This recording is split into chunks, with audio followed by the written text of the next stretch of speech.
రాష్ట్రం పరిస్థితి చెప్పుకుంటూ ఆ మాటలు నీ కూడా మాట్లాడద్దు, రాష్ట్రాన్ని వేరే దీంతో కంపేర్ చేసుకుంటూ మరి ఏం చెప్పారంటే అంటే అప్పులు ఎట్లా ఎవరు ఇస్తలేదని చెప్పారు. స్టేట్మెంట్ క్లియర్ ఉంది అధ్యక్ష.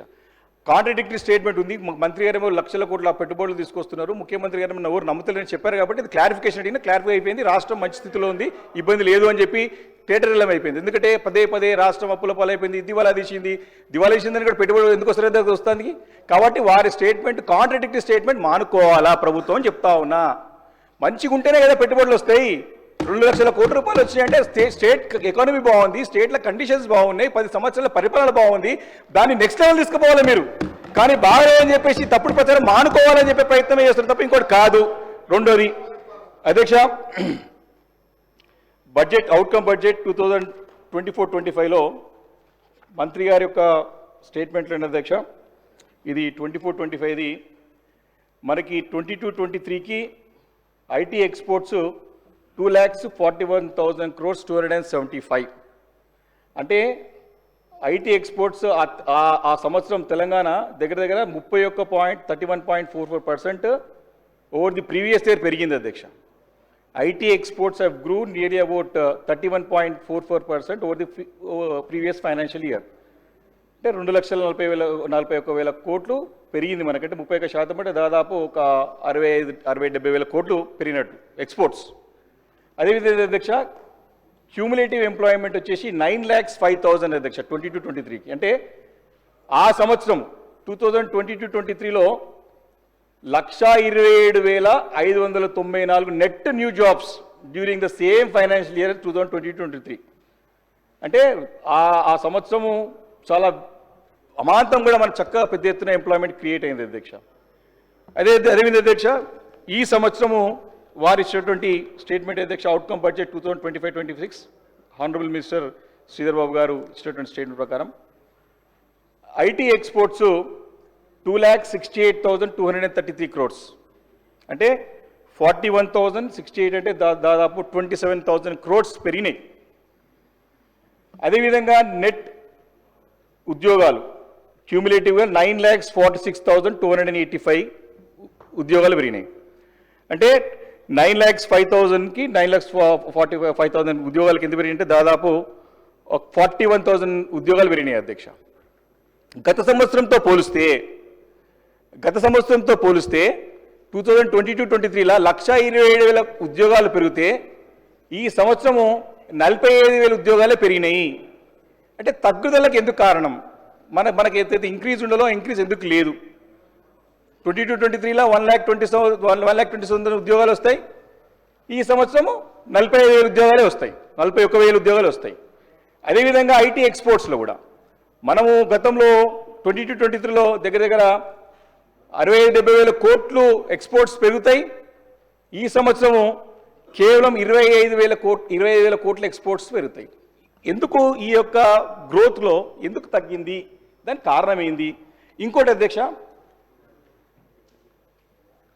23-24 వచ్చినాయి, 25-26 ప్రొజెక్షన్స్ ఏంటిది మీవి? Are we expected to grow the same lines the previous year, లేకపోతే ఇంకా అంతకంటే మంచిగా పెరిగే అవకాశం ఉందా? ఆల్రెడీ ఇప్పటికే మీకు ఫిగర్స్ వచ్చి ఉంటాయి, నాస్కామ్ నుంచి ఫిగర్స్ వస్తాయి. కాబట్టి నేను మిమ్మల్ని కోరుతా ఉన్నా, రిక్వెస్ట్ చేస్తా ఉన్నా, మీరు దయచేసి మీరు ఇమీడియట్గా, ఎందుకంటే దిస్ ఇస్ ద పారామీటర్.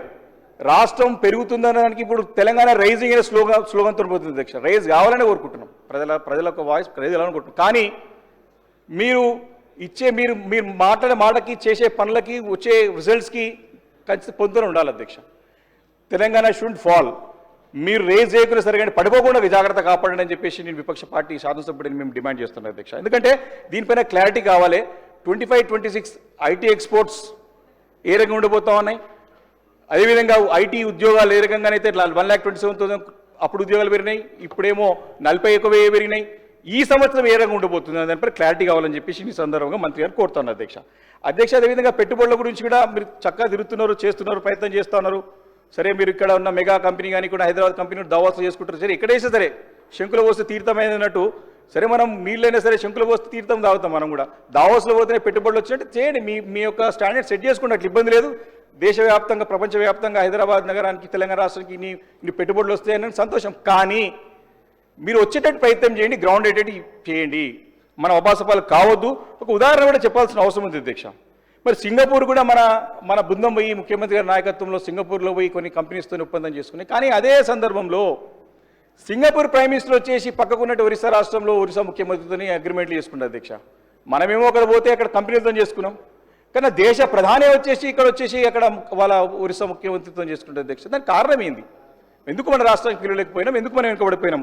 దీనిపైన కూడా స్పష్టత ఇవ్వాల్సిందిగా నేను మంత్రి గారు కోరుతా ఉన్నాను అధ్యక్ష. అదేవిధంగా స్కిల్ యూనివర్సిటీ, ఏఐసిటీ, అదేవిధంగా స్పోర్ట్స్ యూనివర్సిటీ, ఇవన్నీ కూడా యూనివర్సిటీ అన్నీ కూడా మీరు ఒకటే దగ్గర ఫోకస్ చేస్తూ ఉన్నారు.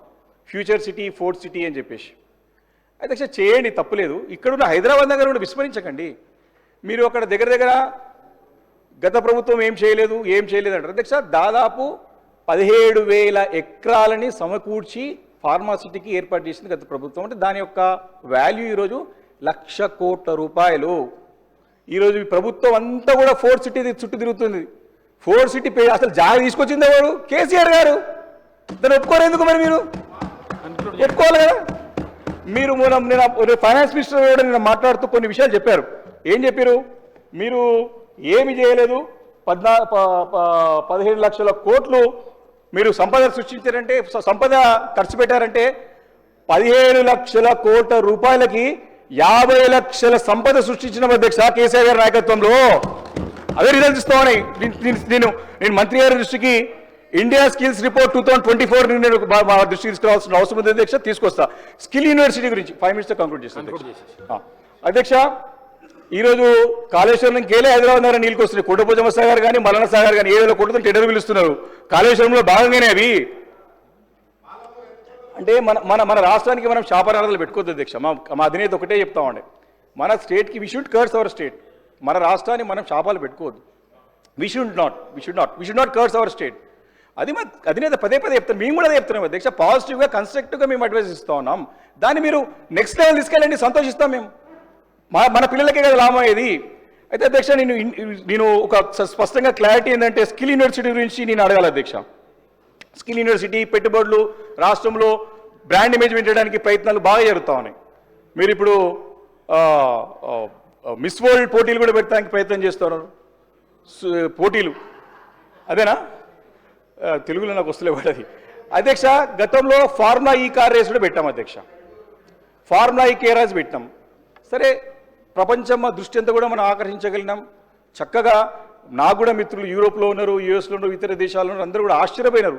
అరే, కార్ రేస్ కూడా పెడుతున్నారు హైదరాబాద్ నగర్లో, అంత నెక్స్ట్ లెవెల్ పోయిందని చెప్పేసి సంతోషపడ్డాం అధ్యక్ష. అధ్యక్ష ముఖ్యమంత్రి గారు కూడా ఒక మాట చెప్పినారు, నాకు మంచిగా అనిపించింది. ఇట్లకెళ్ళి ఒలింపిక్స్ మన హైదరాబాద్లో పెట్టాలి 2032 అనుకుంటా. హైదరాబాద్లో ఇండియాలో పెట్టాలని 1,00,000 కోట్ల రూపాయలతో పెట్టాలని సంతోషం అధ్యక్ష. ఫార్మా ఈకేఆర్ రేస్లో 50 కోట్ల రూపాయలు ప్రభుత్వం నుంచి కంపెనీకి పోయినాయి. క్లారిటీ కంపెనీని ఒప్పుకుంటుండు. దాన్ని మళ్ళీ ఎక్స్టెన్షన్ చేయమని అడిగితే సరే ప్రభుత్వంకి ఇష్టం లేదో మరి ఏమైందో మరి ఎందుకు క్యాన్సిల్ చేసుకుందో తెలియదు. 50 కోట్ల చుట్టే తిరిగిరు. 50 కోట్లు ఎట్లా పోయినాయి, ప్రభుత్వం నుంచి పోయినాయి, అంత క్లారిటీ ఉంది అంతా కూడా. అంటే 50 కోట్ల గురించే కంపెనీ పోయింది, ఒప్పుకున్నాడు. మళ్ళీ ఫార్మా ఈ కార్ రేస్ హైదరాబాద్ పెడదామని చెప్పేసి ముందుకు వచ్చినాడు. కానీ మనం దాన్ని ముందుకు పోలేదు. కానీ ఒలింపిక్స్ పెడతా అంటున్నాం 1,00,000 కోట్ల రూపాయలతో. ఏమని సందేహం వస్తుంది అధ్యక్ష? నాకు ఒక సామెత గుర్తుంది అధ్యక్ష. గూట్లో రాయి తినేవాడు ఏటి రాయిస్తాడని చెప్పి, గూట్లో రాయి తినేవాడు ఏటి రాయిస్తాడంట. అంటే నీకు ఫార్మా కేసు పెట్టి నీకు చేత కానివాడు ఇప్పుడు ఒలింపిక్స్ ఎట్లా పెడతారు అధ్యక్ష? ఇట్లా 50 కోట్ల చుట్టూ తిరిగిన ఆయన 1,00,000 కోట్లు పెట్టి చేయగలుగుతాడా? సందేహం అధ్యక్ష, ఒక అనుమానం అధ్యక్ష. స్కిల్ యూనివర్సిటీ గురించి మంత్రి గారు చాలా ఇంట్రెస్ట్గా ఏఐని కూడా మనం ప్రమోట్ చేయాలని చెప్పేసి శ్రీధర్ బాబు గారు చాలా ఇంట్రెస్ట్గా పనిచేస్తారు అధ్యక్ష. కాబట్టి